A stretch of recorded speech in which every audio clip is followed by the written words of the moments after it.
Good morning student. In the last class we have discussed about protist और protist में हमने पढ़ा कि कैसे यूकैरियोटिक यूनिसेलुलर ऑर्गेनिज्म को हमने उसमें क्लासिफाई किया और जहां तक वहां क्लासिफिकेशन की बात की, चाहे वो क्राइसोफाइट्स रहे हो, चाहे वो डायनोफ्लाजेलेट्स हो, स्लेगमोट्स रहे हो या प्रोटोजोआ रहे हो, उनकी सेल वॉल की कंपोजिशन, उनकी फोटोसिंथेटिक नेचर जो था उसके बेसिस पे हमने वहां क्लासिफिकेशन किया। अभी यदि आप फाइटिंग क्लासिफिकेशन देखें तो आपने मोनेरा पढ़ ली जो कि पूरा प्रोकैरियोटिक को लेकर चलता है। आपने प्रोटिस्टा के बारे में हमने बात कर ली, प्रोटिस्टा में हमने यूकैरियोटिक यूनिसेलुलर को ले ली। अब जो तीसरा फाइलम आता है वह था फंगस का, जहां पर आपको जो ऑर्गेनिज्म होंगे उनकी जो सेल यदि आप देखेंगे वो कैसी होंगी, यूकैरियोटिक। कैसी? यूकैरियोटिक। तो पहला बेसिक, आप जब भी किसी ऑर्गेनिज्म को देखेंगे जो यूकैरियोटिक है तो आपको देखना है वो यूनिसेलुलर या मल्टीसेलुलर। यदि यूनिसेलुलर है तो आप उसको सीधे प्रोटिस्टा में ले जाइए, लेकिन यदि मल्टीसेलुलर है तो वो फंगस हो जाता है।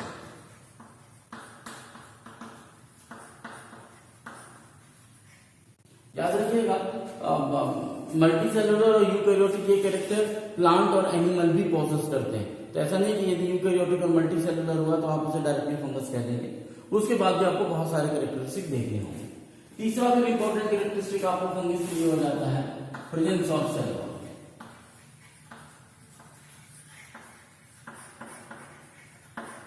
याद रखिएगा कि ये जो तीसरा वाला characteristic presence of cell wall, ये एनिमल में तो नहीं होता लेकिन प्लांट में होता है।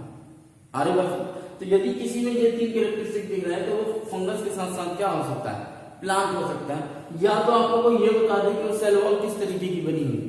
यदि वो सेलुलोज की नहीं बनी हुई है तब वो फंगस होगा, और यदि सेलुलोज की बनी है तब वो प्लांट हो सकता है। तो ये आपको ध्यान रखना है कि हमको एक एक कैरेक्टरिस्टिक नीचे जाना है ना। प्रेजेंस ऑफ सेल वॉल जो चौथी चीज आती है वो आती है, यदि सेल वॉल जो मौजूद है और आगे कोई चीज नहीं दी हुई है तो हम ये मान कर सकते हैं कि फंगस भी हो सकता है, प्लांट भी हो सकता है। लेकिन जो चौथा वाला डिफाइनिंग फैक्टर है वो है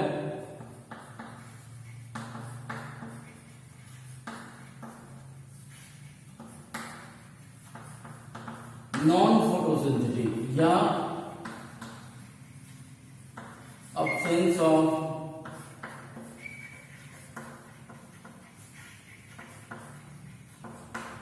फोटोसिंथेटिक पिगमेंट।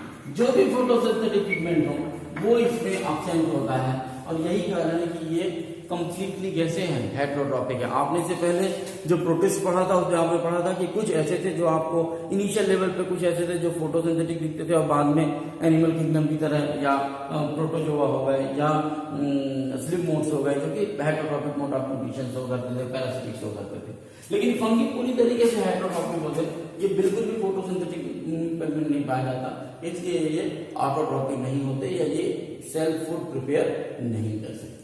तो ये तो एक खासियत है कि हमारे बेसिक फीचर है जिनको हम ध्यान रखते हुए फंगस को क्लासिफाई करें। जहां तक फंगस की बात है तो फंगस बहुत डाइवर्सिफाइड है और आपको अलग अलग हैबिटेट में देखने को मिल जाएंगे। एयर में भी मिलेंगे, वाटर में भी मिलेंगे, सॉइल में भी मिलेंगे, हर जगह आपको ये कॉस्मोपॉलिटन है एक तरीके से, हर जगह आपको देखने को मिलेंगे। अब यदि मैं बात करूं ब्रेड मोल्ड की, आप जो ब्रेड खाते हैं उसके ऊपर जो कई बार फफूंद होती है ब्रेड मोल्ड, वो मैं बात करूं मशरूम की, मैं बात कर रहा हूं टोड स्टूल की, ये सब के सब क्या है? ये सब के सब फंगस के ही एग्जाम्पल। किसके एग्जाम्पल? फंगस के। अब दूसरी जो इंपॉर्टेंट चीज फंगस के साथ आती है वो ये है कि आपको फंगस बड़ी वैरायटी में मिलता है। जैसे ईस्ट, हमने पहले हालांकि कहा है कि मल्टी सेलुलर होना चाहिए, लेकिन ईस्ट एक इकलौता ऐसा फंगस है जो कैसा है? यूनिसेलुलर। ये एक्सेप्शन है, याद रखिए। कई बार आप कंफ्यूजन में मत रहिएगा। ईस्ट जो है वो कैसा है? यूनिसेलुलर है, और किसमें रखा गया है? फंगल में रखा गया, जबकि फंगस में कौन रखे जाते हैं? Multicellular. So yeast unicellular. और आपको पता है, आपने सॉरी आपने नहीं पढ़ा है, हायर क्लास में जाएंगे, ट्वेल्थ में आएंगे तब पता चलेगा। ईस्ट ही है जो ब्रेड और बियर बनाने का काम करता है। बियर बनाने के लिए सेरेल्स को फर्मेंटेट करने के लिए ईस्ट की जरूरत होती है, और ब्रेड बनाने के लिए जो ड्रॉट होता है या जो आटा होता है उसको भी फर्मेंटेट करने के लिए ईस्ट की जरूरत होती है। सैक्रोमाइसीट ईस्ट का रिलीज होता है।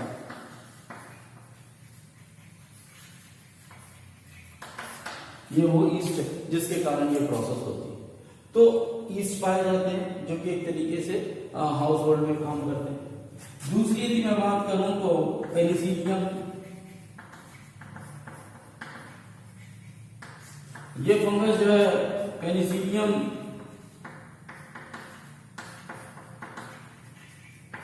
नोटेटम से मिलता है और पेनिसिलियम नोटेटम से मिलने के साथ साथ खासियत इसकी ये है कि ये एंटीबायोटिक की तरह काम करता है। जो लार्ज स्केल एंटीबायोटिक प्रोडक्शन है किसके थ्रू होता है? पेनिसिलियम के थ्रू। आ रही मेरे पास कहने का मतलब है तो ये एक तरीके से क्या फंगस, लेकिन इनके यूटिलाइजेशन पक्सीनिया,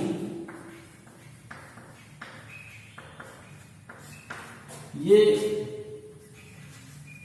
वीट रस्ट के नाम पे जाना जाता है और ये भी एक तरीके से डिसीज कॉज करता है। किसमें? वीट के पौधे।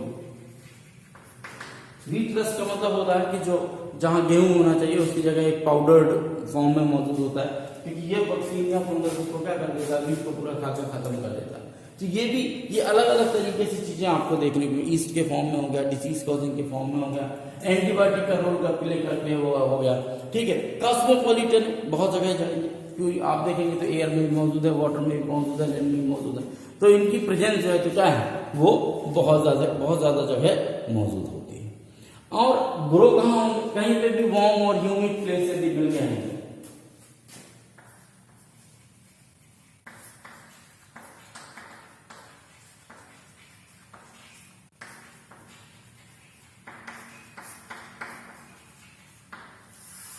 वहीं पर ग्रो करना शुरू कर। Is it clear? समझ में आ रही मेरी बात?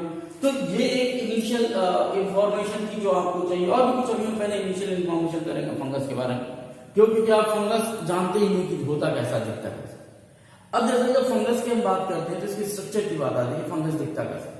सो फंगस दिखते हैं दरअसल फिलामेंटस स्ट्रक्चर होता है, हाइफी कहते हैं। और जब यही हाइफी आपस में जुड़ जाती है, नेट के तौर पर स्ट्रक्चर बना लेती है, तो माइसेलियम कहलाने लगता है। वो कैसे दिखता है, कैसे बनता है, पहले ये देखें। अब यदि मैं बात करूं फंगस की, तो फंगस का जो बॉडी होगा लॉन्ग,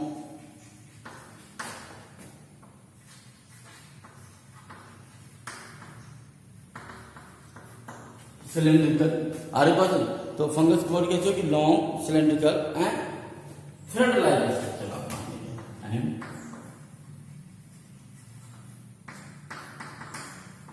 थ्रेड लाइक, और ये जो long cylindrical thread like structure है इसी को नाम देते हैं क्या? हाइफी। क्या नाम देते हैं इसको? हाइफी। अब ये जो हाइफी है, जब यही हाइफी फॉर्म ए नेटवर्क,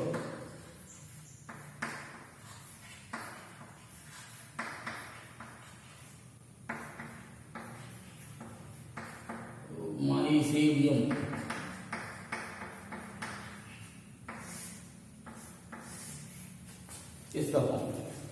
इसका फॉर्मेशन करता है, माइसेलियम का फॉर्मेशन करता है। और ये माइसेलियम, अब आप समझ लीजिए आपकी ये हाइफी इस तरीके से,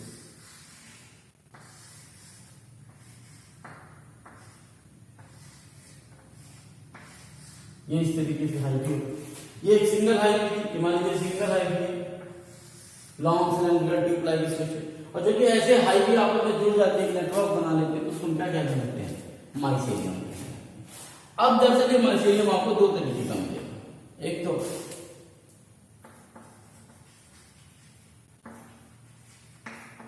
branch and separate. Branch and separate का मतलब होता है कि एक हाइफी ऐसे हो सकती है,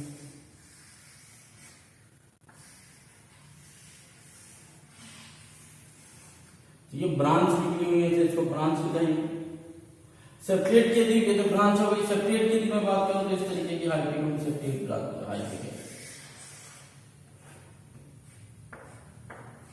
जो हाइफी पार्ट में डिवाइडेड हो, अलग अलग मतलब एक न्यूक्लियस को लेकर कैरी करते हैं इस तरीके से, जबकि यहां पर न्यूक्लियस तो होते हैं लेकिन वो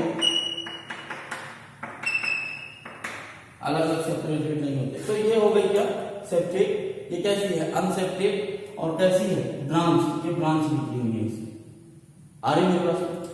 जबकि दूसरे तरीके की होती है जहां पर tube filled with multi nucleus, और जब वो ट्यूब मल्टी न्यूक्लियस फिल्ड होता है तो उसे कहते हैं कोनोसिटिक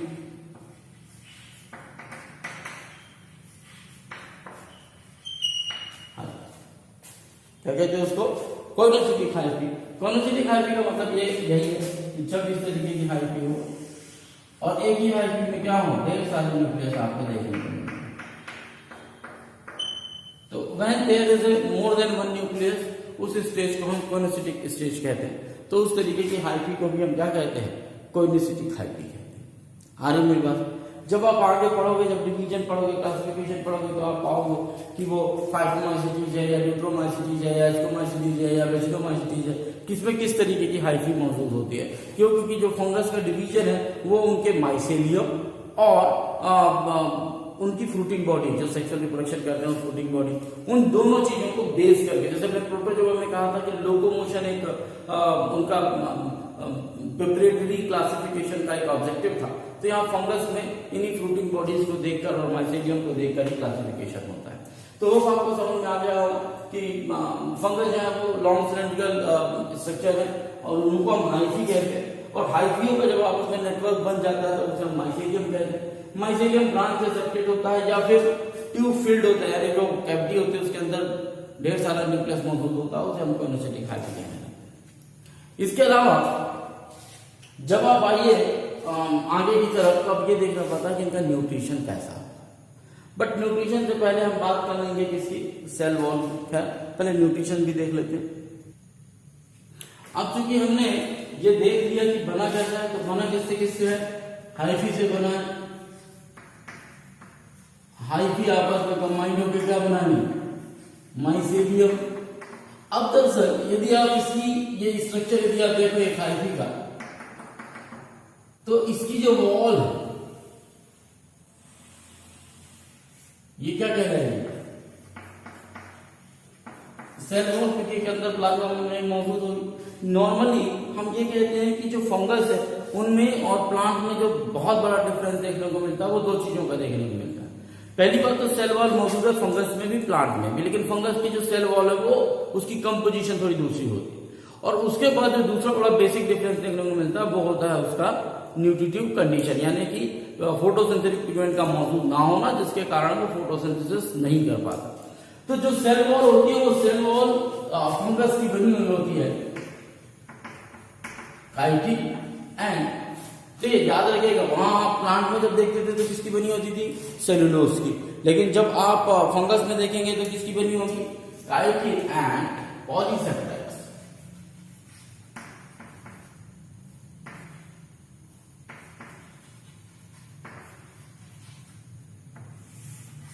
ये एक मेजर डिफरेंस है। सेल वॉल तो है लेकिन किसकी बनी हुई है, काइटिन और पॉलीसेक्राइड्स की बनी, in case of fungus.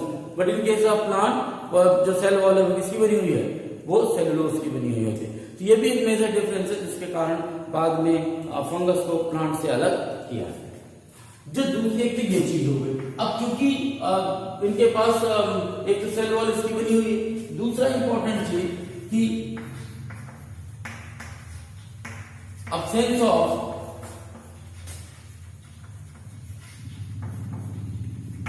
photosynthetic pigment।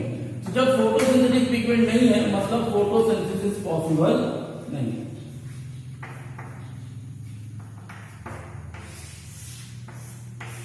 ये पॉसिबल नहीं।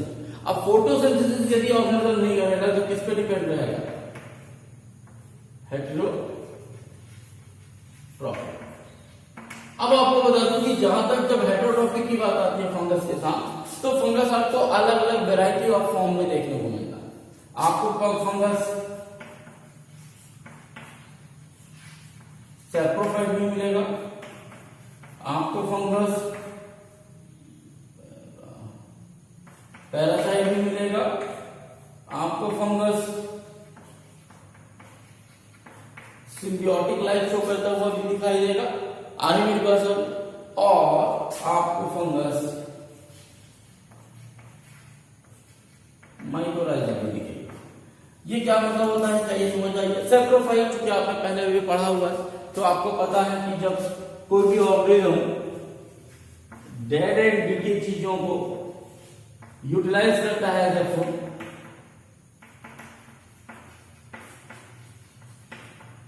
तब वो क्या कहलाने लगता है, सैप्रोफाइट कहलाने लगता है। ठीक, parasite fungus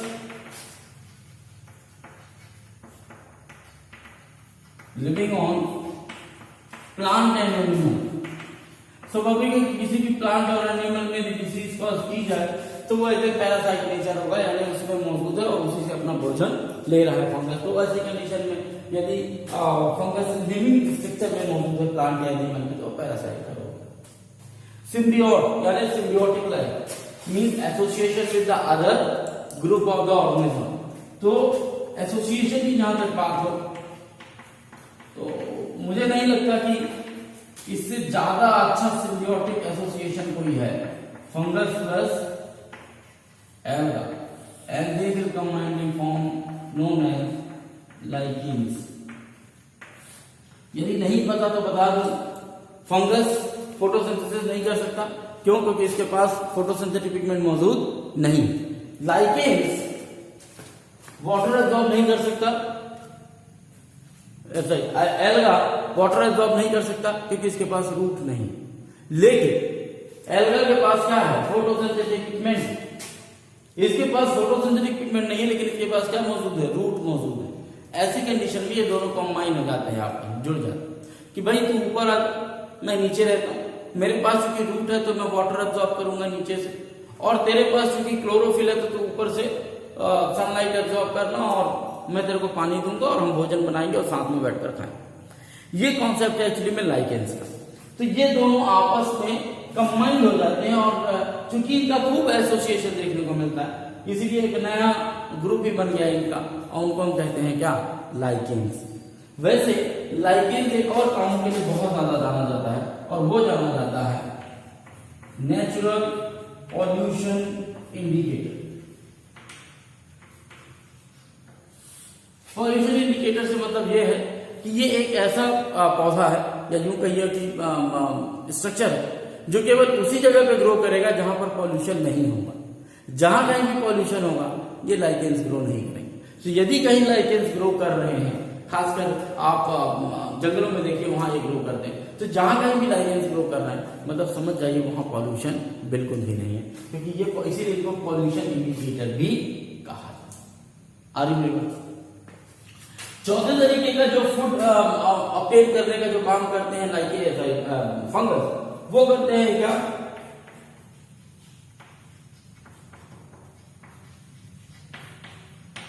present in roots of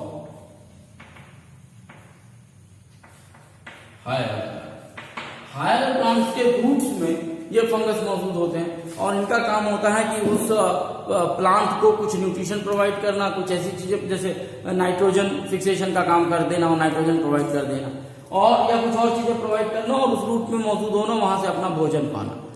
पौधा इनको इसलिए सर्वाइव कराता है क्यों? क्योंकि उसको कुछ न्यूट्रिएंट चाहिए होते हैं जो वो डायरेक्टली फिक्स नहीं कर सकता, बट वो इन फंगस के थ्रू उस न्यूट्रिएंट को ले सकता है, इसीलिए वो उनको सर्वाइव करने देता है अपने रूट्स में। और इस तरीके के एसोसिएशन को हम क्या कहते हैं, माइकोराइजा। आगे हायर क्लास में जाओगे आप तो इक्टो माइकोराइजा, इंडो माइकोराइजा भी पढ़ोगे, यानी इक्टो जब बाहर की तरफ रहते हैं और इंडो मतलब जब अंदर की तरफ रहते हैं। तो होप आपको ये भी बात समझ में आ गई होगी कि ये चार तरीके से न्यूट्रिशन ऑब्टेन करने का काम क्यों करते हैं, फंगस। Is it clear? अब जहां तक रही बात रिप्रोडक्शन की, फंगस में रिप्रोडक्शन कैसे होता है, तो आपको बता दूं कि रिप्रोडक्शन के लिए फंगस में तीनों तरीके के मोड मौजूद हैं। वेजिटेटिव भी हो सकता है,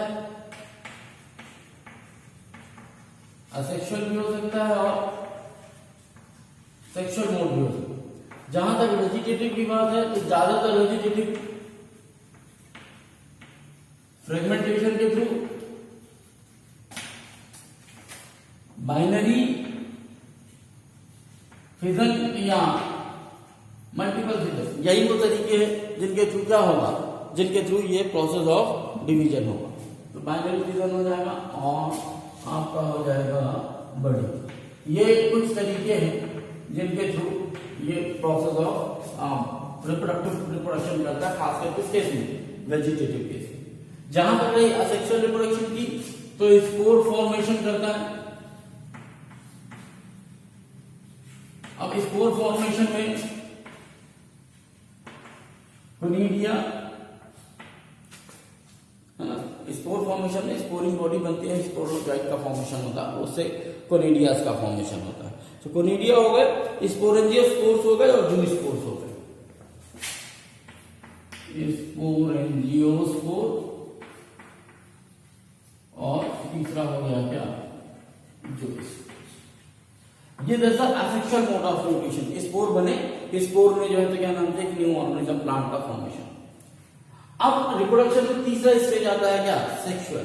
तो कुछ सेक्सुअल भी बनाते हैं, सेक्सुअल रिप्रोडक्शन भी शो करते हैं। सेक्सुअल रिप्रोडक्शन कैसे शो करेंगे, सेक्सुअल रिप्रोडक्शन शो करेंगे oospores के थ्रू, एसिडियोस्पोर्स के थ्रू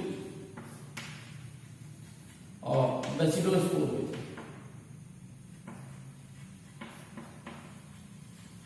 तो ये वो तीन मेथड है जिनके थ्रू ये रिप्रोडक्शन की प्रोसेस करते हैं। लेकिन इन तीनों तरीके से रिप्रोडक्शन आपको देखने को मिलेगा फंगस में, लेकिन फंगस में चलती है क्या, ये सेक्सुअल साइकिल। और उस सेक्सुअल साइकिल की यदि मैं बात करूं तो वहां तीन फेज काम है। पहला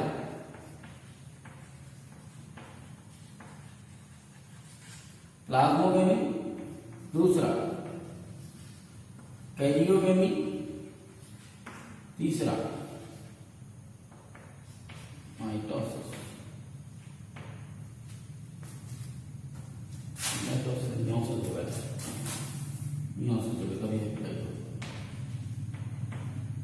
ये तीन बात आती है कि है क्या सा, प्लाज्मोगेमी क्या है, कैरियोगेमी क्या है। देखिए प्लाज्मोगेमी जो वर्ड है वो यूज किया जाता है for the fusion of cytoplasm of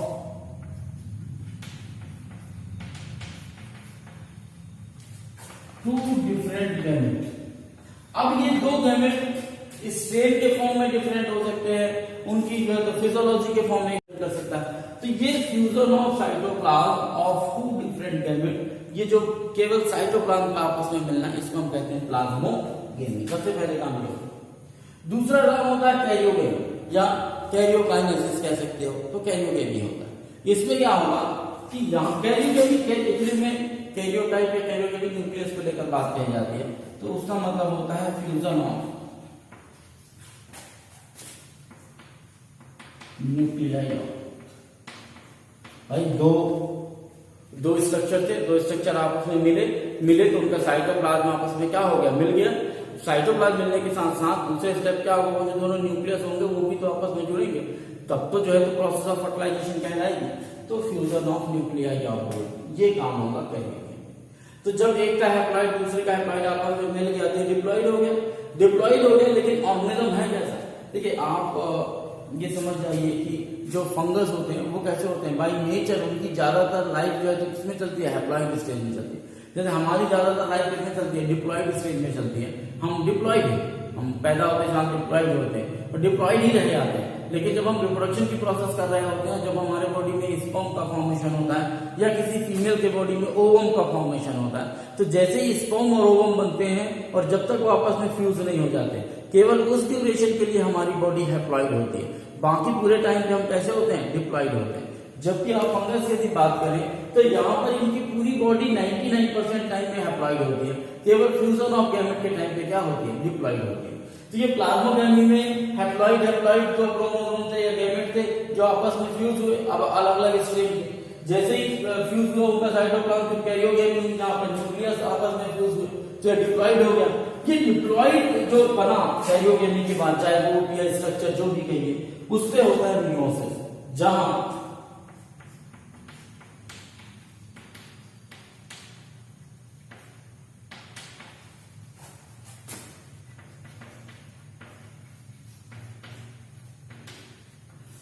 diploid फिर से किसमें कन्वर्ट हो जाता है, हैप्लॉइड में। आपको याद होगा माइटोसिस और मियोसिस को लेकर, नहीं याद है तो आने वाली क्लास में आप पढ़ेंगे माइटोसिस और मियोसिस के बारे में। बस एक सिंपल बता दूं कि हमारे पूरे शरीर में माइटोसिस सेल डिवीजन चलता है, जहां एक सेल डिवाइड होकर दो नई सेल बनाती है और number of chromosome remains same. यानी पहले क्रोमोसोम में यदि पहले सेल में यदि 10 क्रोमोसोम थे तो उन दोनों में 10-10 क्रोमोसोम होंगे, उसको कहते हैं माइटोसिस। ये हमारे पूरे शरीर में चलती है। लेकिन हमारे शरीर के कुछ स्पेशल पार्ट हैं या स्पेशल बॉडी पार्ट हैं जहां पर केवल मियोसिस चलता है, और वो पार्ट है कौन सा, गोनेडियल पार्ट। मेल के केस में टेस्टिस, फीमेल के केस में ओवरी, जहां पर मियोसिस सेल डिवीजन चलता है। मियोसिस सेल डिवीजन में क्या होगा, एक सेल डिवाइड होकर 4 नए सेल बनाएगी, एक सेल डिवाइड होकर 4 नए सेल बनाएगी and number of chromosome reduce to half. कुछ लोग मियोसिस सेल डिवीजन को रिडक्शन डिवीजन भी कहते हैं। रिड्यूस हो जाता है, आधा हो जाता है, यानी कि एक सेल जो डिवाइड होने के लिए आई है जिसमें 10 क्रोमोसोम है तो उससे 4 नई सेल बनेगी और चारों में 5-5 क्रोमोसोम होंगे, 10-10 नहीं होंगे। यही कारण है कि जब बाद में यही हैप्लॉइड स्पर्म और हैप्लॉइड ओवम आपस में जुड़ते हैं, क्योंकि दोनों के पास आधे क्रोमोसोम होते हैं, तो जब एक न्यू इंडिविजुअल का फॉर्मेशन होता है तो वो रिटेन करता है वही क्रोमोसोम नंबर जो उसके पेरेंट के पास थे। तो ये एक प्रोसेस है। खैर, तो आपको समझ में आ गया होगा कि रिप्रोडक्शन 3 तरीके से कर सकता है फंगस, और सेक्सुअल रिप्रोडक्शन करने के लिए ये प्रोसेस वो अपनाता है। ठीक, अब इस प्रोसेस में भी कुछ नई चीजें हैं, वो क्या है वो देखते। अब देखिए, जहां तक हमने बात की पिछला स्लाइड में सेक्सुअल साइकिल के बारे में बात की, तो हमने कहा पहले प्लाज्मा साइटोप्लाज्मा आपस में मिलते हैं, फिर न्यूक्लियस आपस में मिलते हैं, फिर मियोसिस की प्रोसेस। अब मान लीजिए सेक्सुअल रिप्रोडक्शन किसी जगह वेजिटेटिव और असेक्सुअल रिप्रोडक्शन में तो कोई प्रॉब्लम नहीं। सेक्सुअल रिप्रोडक्शन में मान लीजिए कि 2 ऑर्गेनिज्म, एक ये प्लस स्ट्रेन वाला, एक माइनस। प्लस स्ट्रेन को मान लीजिए आप मेल है, माइनस को आप मान लीजिए फीमेल, उसकी हाइट भी है, क्योंकि यहां कोई अलग से स्ट्रक्चर तो बन नहीं रहा। तो क्या होगा, ये हाइफी और ये हाइफी आपस में पास में आएंगे, इस तरीके से जुड़ेंगी।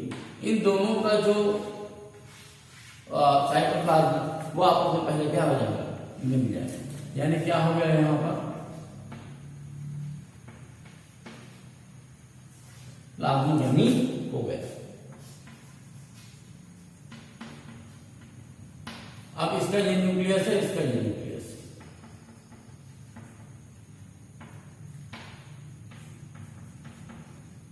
थोड़ी देर बाद इस हाइफी में ये न्यूक्लियस पास आएंगे और आपस में जुड़ जाएंगे और एक डिप्लॉइड स्ट्रक्चर बनाएंगे। ये कहलाएगा क्या, कैरियोगेमी। यहां पर न्यूक्लियस कैसा हो गया, डिप्लॉइड हो गया, जबकि यहां पर ये कैसे थे, हैप्लॉइड। इन्होंने अपनी पूरी लाइफ हैप्लॉइड स्टेज में ही गुजारी।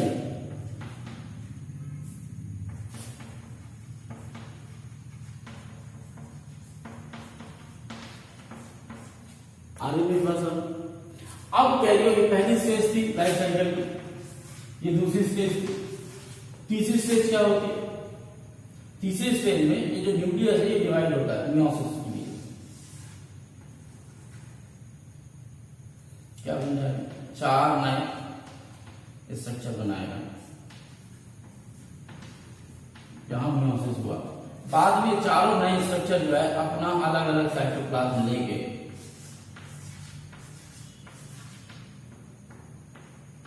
एक हैप्लॉइड स्ट्रक्चर बन जाएंगे और ये चारों एक न्यू इंडिविजुअल लाइफ अपनी जगह सर्वाइव करना शुरू कर देंगे। ये एक बेसिक तरीका है जो हमने अभी सेक्सुअल साइकिल में देखा इन केस ऑफ फंगस। लेकिन जब सेक्सुअल साइकिल होती है या सेक्सुअल रिप्रोडक्शन होता है किसी भी फंगस में और वहां पर फ्यूजन की प्रोसेस चलती है, तो जब दो अलग अलग स्ट्रेन के गैमेट या हाइब्रिड आपस में फ्यूज होते हैं, ये साइटोप्लाज्म तो मौजूद है और ये जो दो न्यूक्लियस होते हैं हैप्लॉइड न्यूक्लियस, ये यानी जो कैरियोगामी की जो प्रोसेस होती है, कई बार प्लाज्मोगेमी तो हो जाते हैं, साइटोप्लाज्म तो आपस में मिक्स हो जाता है, लेकिन न्यूक्लियस आपस में मिक्स नहीं होते और इस तरीके के इंटरमीडिएट स्टेज में मौजूद रहते हैं।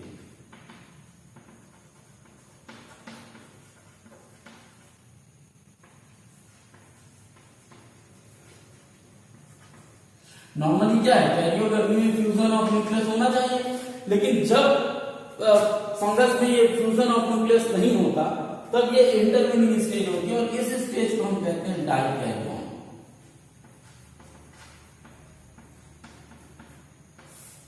ये एक स्पेशल कंडीशन है, ये स्पेशल स्टेज है किसमें,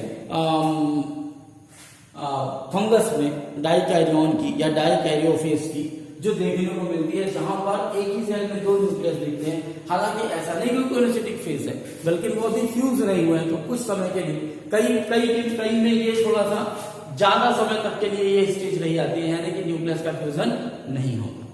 बाद में जब कभी भी न्यूक्लियस का फ्यूजन होता है तब ये डाइकैरियन स्टेज खत्म होती है और फिर से किसका फॉर्मेशन होता है, डिप्लॉइड न्यूक्लियस का फॉर्मेशन होता है और जब डिप्लॉइड न्यूक्लियस का फॉर्मेशन होता है तो फिर उसमें चलती है क्या, नॉर्मल मियोसिस की प्रोसेस, और जब मियोसिस होगा तो फिर से हैप्लॉइड न्यूक्लियाई का फॉर्मेशन हो जाए। कुल मिलाकर कहने का है कि जब कभी भी कैरियोकाइनेसिस प्रोसेस स्टॉप हो जाए, रुक जाए, पूरी तरीके से फंक्शनिंग पे ना आए, प्रोसेस ना करे, तो ऐसी कंडीशन में दो न्यूक्लियस आपको दिखाई देते हैं। इस स्टेज को हम डाइकैरियन स्टेज कहते हैं। ये फंगस में ही देखने को मिलती है, डाइकैरियन या डाइकैरियन फेज ये कहलाता है, जो हमको फंगस में देखने को मिलती है।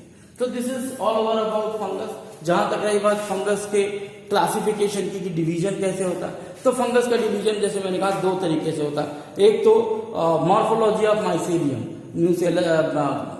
कोइनोसिटिक है, सेप्टेट है, एसेप्टेट है, ब्रांच है, अनब्रांच है, तो जिस भी कंडीशन में है तो उसकी मॉर्फोलॉजी देख के आईबी की हम बात करते हैं, किसकी क्लासिफिकेशन।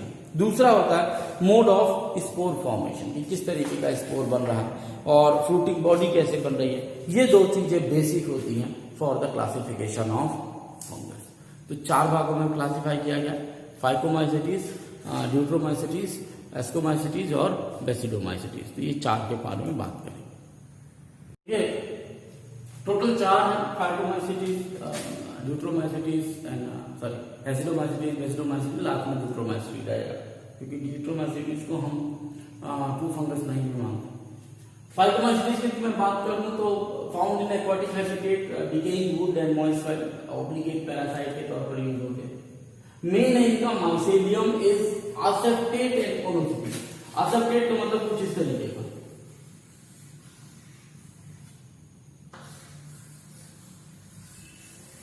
और कोनोसिटिक एक ही में ढेर सारे न्यूक्लियस होंगे, ये स्ट्रक्चर कहलाता है एसेप्टेट। मीन्स डिवीजन नहीं है और न्यूक्लियस जो है तो वो मौजूद एक ही है। इस तरीके के स्ट्रक्चर को हम एसेप्टेट, न्यूक्लिएटेड या कोइनोसिटिक स्ट्रक्चर कहते हैं, जहां एक ही सेल में एक से ज्यादा न्यूक्लियस मौजूद है। असेक्सुअल रिप्रोडक्शन की मैं बात करूं तो जो स्पोर्स के जो कि मोटाइल होते हैं और एप्रोनोस्पोर के थ्रू जो कि नॉन मोटाइल होते हैं। जो स्पोर जो फॉर्म होते हैं वो फ्यूजन ऑफ गैमेट से होते हैं। आइसोगैमेट नाम जो है वो यूज किया जाता है जब गैमेट दिखने में सिमिलर हो, यानी एक्सटर्नल स्ट्रक्चर में आपको सिमिलर दिखाई देते हो। और एनाइसोगैमस या ओगैमस जब उनका स्ट्रक्चर डिसिमिलर, जैसे ह्यूमन बीइंग में स्पर्म का स्ट्रक्चर आप देखिए, ओवम का स्ट्रक्चर देखिए, दोनों अलग अलग दिखाई देते हैं, तो उनको हम डिसिमिलर गैमेट कहेंगे। और यदि दोनों एक जैसे राउंड राउंड होते हैं, उनको डिस्टिंग्विश करना मुश्किल होता है, तो वो आइसोगैमस कहलाते हैं। तो आइसोगैमस या एनाइसोगैमस के थ्रू फ्यूजन होता है। एग्जाम्पल की तरफ राइजोपस, ल्यूकर, एल्बिगो, तो यही देखिए इसमें ऐसा कुछ क्लासिफिकेशन नहीं है, इसलिए मैंने आपको फंगस में उसका ब्रॉड दिखा दिया। लेकिन जब भी कभी क्वेश्चन आएगा तो वो ये भी पूछेगा फाइटोमाइसीटीज में, आपको यहाँ कंसंट्रेट करना है कि जो माइसेरियम है वो एसेप्टेट और फ्लोरोसिटिक होता है, क्योंकि बेसिस यही है क्लासिफिकेशन का। आ रही मेरी पास, और बाकी चीजें तो है, ऐसा नहीं, एक आपको एग्जाम्पल ध्यान रखना होगा। तो फाइटोमाइसीटीज इस तरीके से क्लासिफाई होता है। नेक्स्ट है एस्कोमाइसीटीज, सेक फंगल इनको कहा जाता है, लोकल नेम है इनका सेक फंगल। ये वो फाइलम है जिसमें आपको दोनों मिलेंगे, यूनिसेलुलर और मल्टीसेलुलर। यूनिसेलुलर में आपको ईस्पी मिल जाएगा इसी में, और मल्टीसेलुलर पेनिसिलियम भी मिलेगा, दोनों चीजें मिलेंगी। ये इस फाइलम है। साथ ही साथ जैसे हमने पहले कहा सैप्रोफिटिक भी हो सकते हैं, डिकम्पोजर भी हो सकते हैं, पैरासिटिक भी हो सकते हैं। इस ग्रुप के, इस फाइलम के और को कोप्रोफिलस की बात हम कहते हैं, कोप्रोफिलस। कोप्रोफिलस तो होता है ग्रोइंग ऑन द डंग, ये वर्ड याद रखिएगा कोप्रोफिलस। कई बार क्वेश्चन में पूछा गया वन वर्ड में, कोप्रोफिलस क्या है? कोप्रोफिलस ग्रोइंग ऑन द डंग वाली केस होती है। अगेन आ गया माइसेरियम, मैंने कहा branch and septate. Branch and septate का मतलब है ऐसा समझ लीजिए,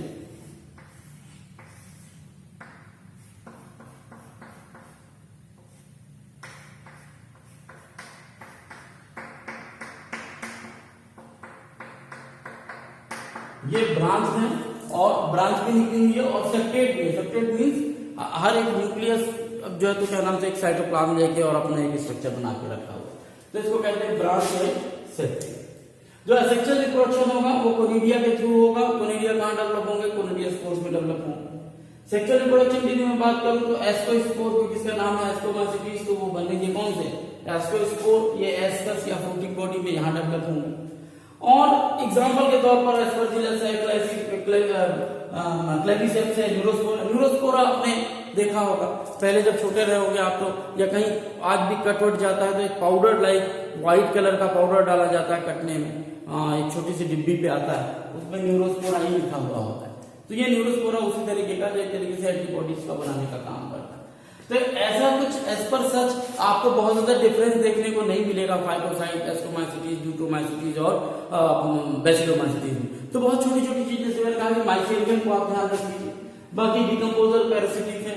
सेक्सुअल एसेप्टेबल रिप्रोडक्शन में कुछ स्पोर्स है जिनको आप ध्यान रखना पड़ेगा। और ये वो है जिसको सेक्स फंगी के नाम से भी जाना जाता है। यूनिसेलुलर और मल्टीसेलुलर दोनों चीजें यहाँ पर देखने को मिलती है। जहां तक तीसरे ग्रुप की यदि मैं बात करूं बेसिडियोमाइसीटीज की, ब्रैकेट फंगी या पफ बॉल्स कहा जाता है। मशरूम आपने देखा हुआ, खाया हुआ है। मशरूम चूंकि पफ बॉल और बैकअप की तरह दिखाई देता है, जिनको इसमें यही सब आते हैं। तो ब्रैकेट फंगी और या पफ बॉल या मशरूम पूरा ग्रुप है इनका। जहां तक बेसिडियोमाइसीटीज की है तो सॉइल में किसी भी लकड़ी के लट्ठे पे या स्टफ पे ग्रो हो जाना, और लिविंग ऑर्गेनिज्म में जब ये ग्रो करते हैं तो as a disease causing parasitic nature में जो करते हैं। रस्ट एंड स्मट डिसीज देखी जाती है प्लांट में, खासकर रस्ट एंड स्मट, पक्सीनी और स्टेलियो से वो डिसीज कॉज करते हैं, तो पैरासिटिक नेचर शो करेंगे। तो ये दो तरीके से होगा। माइसेरियम एसिडोमाइसीटीज की तरह है, यहाँ पर भी ब्रांच और सेप्टेट है, उसमें कोई अंतर नहीं। वेजिटेटिव प्रोपगेशन फ्रेगमेंटेशन क्या होता है, इन्हें टूट टूट के ये एक नया ऑर्गेनिज्म बना सकते हैं। असेक्सुअल रिप्रोडक्शन नहीं होता, लैकिंग है। सेक्सुअल रिप्रोडक्शन में भी कोई सेक्स ऑर्गन मौजूद नहीं होता, केवल ये जो ऑर्गेनिज्म होते हैं दोनों आपस में आते हैं, उनको प्लाज्मोगेमी होती है, यानी कि उनका साइटोप्लाज्म जुड़ता है। न्यूक्लियस आपस में कुछ टाइम ज्यादातर समय के लिए क्या होता है, अलग अलग रहा है। यहीं पर वो स्टेज देखने को मिलती है जिसका मैं जिक्र कर रहा था, डाइकैरियोन। तो डाइकैरियोन स्टेज देखने को मिलती है, बाद में फ्यूजन होता है तो बेसिडियम बनता है। मियोसिस की प्रोसेस होती है, 4 बेसिडियल स्पोर्स का फॉर्मेशन हो जाता है। मैंने पहले कहा कि यदि आपने पहला पार्ट आपने देख रखा हुआ, अच्छे से समझ रखा हुआ है फंगस का, तो यहाँ केवल आपको ये समझना है कि किस में क्या होता है, तो आपको तुरंत क्लिक हो जाए। एगेरिकस मशरूम को कहते हैं, पता है। यूस्टेनिको जो स्मट डिसीज कॉज करता है, और पक्सीनिया, ये मैंने शुरू में ही बताया, वीट रस्ट करने का काम कौन करता है? पक्सीनिया करता है। तो ये बेसिलोमाइसीटीज है। याद रखिए, ये 3 के बाद जो चौथा है ड्यूट्रोमाइसीटीज, वो दरअसल एक तरीके का ऐसा है कि प्रिपरेटरी फेस है। हर एक फंगस जब शुरुआत में खोजा जाता है तो उसको ड्यूट्रोमाइसीटीज में रख दिया जाता है, और जब उसकी सेक्सुअल स्टेज हमको पता चल जाती है तब उसको उस वाले फाइलम में ले जाके रख दिया जाता है, चाहे वो फाइकोमाइसीटीज हो, चाहे वो एसिडोमाइसीटीज हो या बेसिडोमाइसीटीज हो। ये काम किया जाता है ड्यूक्रोमाइसीटीज के मेंबर के साथ। देखिए मैंने कहा था कि ड्यूक्रोमाइसीटीज दरअसल नाम उसका दिया गया इम्परफेक्ट फंगाई कहा गया। इम्परफेक्ट क्यों कहा गया? क्योंकि इसमें केवल असेक्सुअल या वेजिटेटिव प्रोपगेशन देखने को मिलता है, सेक्सुअल रिप्रोडक्शन देखने को नहीं मिलता। जबकि इससे पहले आपने जो बेसिडोमाइसीटीज पढ़ा था वहां असेक्सुअल रिप्रोडक्शन देखने को नहीं मिलता था, लेकिन सेक्सुअल रिप्रोडक्शन में कोई सेक्स ऑर्गन मौजूद नहीं होते थे, लेकिन फिर भी fusion of plasmogamy and fusion of karyogamy होता था डाइकैरियोन के स्टेज के बाद, इसलिए उसको हम परफेक्ट मानते हैं। पर यहाँ पर सेक्सुअल रिप्रोडक्शन नहीं होता है, इसलिए हम इसको अनपरफेक्ट फंगस मानते हैं, क्योंकि ये मानकर चला जा रहा था कि जितने भी अब फंगस है उन सब में सेक्सुअल रिप्रोडक्शन की प्रोसेस स्टार्ट होती है। तो ये असेक्सुअल और वेजिटेटिव प्रोपगेशन बस करता है, इम्परफेक्ट फंगी कहलाता है। और जैसे ही इनमें से कोई भी ऑर्गेनिज्म सेक्सुअल रिप्रोडक्शन शो करना शुरू करता है, जैसे ही शो करना शुरू करता है तो देखा जाता है कि फिर वो किस फाइलम से मिलता है, फाइकोमाइसीटीज से मिल रहा है, बेसिडोमाइसीटीज से मिल रहा है या एस्ट्रोमाइसीटीज से मिल रहा है। तो उन 3 क्लास में उसको ले जाके वहां पर उसको रख दिया जाता है, जैसे ही उसका सेक्सुअल स्टेज हमको फाइंड आउट होता है। क्योंकि कई बार क्या होता है कि हमको फंगस तो मिल गया लेकिन उसका सेक्सुअल स्टेज नहीं मिलती, तो उसको ड्यूक्रोमाइसीटीज में रखते हैं। तो one sexual stage no capped in their respective class, तो जिस क्लास का उस क्लास में उसको पहुंचा दिया जाता है। मोस्टली डिकम्पोजर है इसके जितने भी ऑर्गेनिज्म। एग्जाम्पल के तौर पर अर्टनेरिया और ट्राइकोडर्मा है जो हमको देखने को मिलते हैं ड्यूक्रोमाइसीटीज में। सो होप आपको समझ में आ गया होगा। मैं फिर कह रहा हूं कि बेसिक यही है कि आप पहले फंगस के कैरेक्टरिस्टिक अच्छे से समझ लें। यदि वो समझ में आ गए तो बड़े आसानी से फिर इनको आप क्लासीफाई कर पाएंगे। कुछ चीजें याद रखने की जरूरत है कि माइसेरियम का टाइप कैसा, किस तरीके जीव स्पोर्स होंगे, तो आप आसानी से इनको कर पाएंगे क्या क्लासीफाई। होप आपको फंगस समझ में आ गया होगा। Still if any doubt you can ask question.